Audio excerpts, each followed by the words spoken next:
Hindi yung usapin na hindi ako nakatanggap ng compensation. Yung mabigat sa akin, bakit inilaglag ang halos 2 linggo mula doon sa original na Liman at nakatira na lang ang 7 linggo.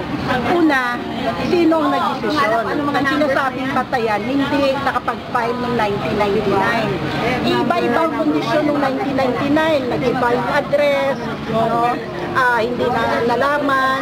Hindi ba ang pinakamahalaga ay ang usapin ng proof, ng evidence na talagang naging biktima ng martial law. Pangalawa, yung major na usapin, sino ang nagdesisyon ng stop? Bakit unilateral?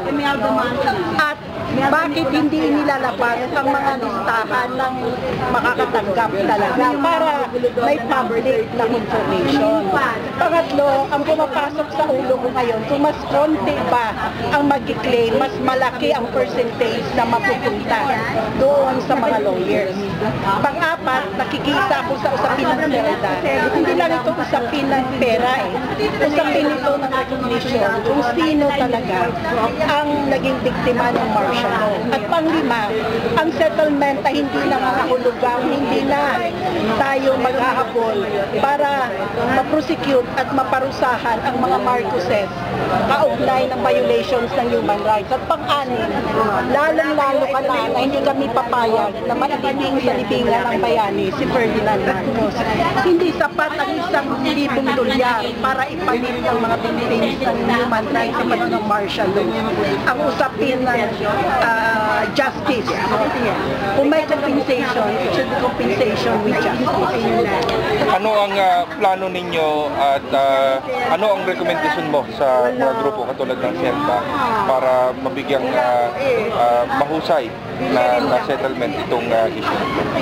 Talagang political ito na issue. Hindi ito sabihin ng economic.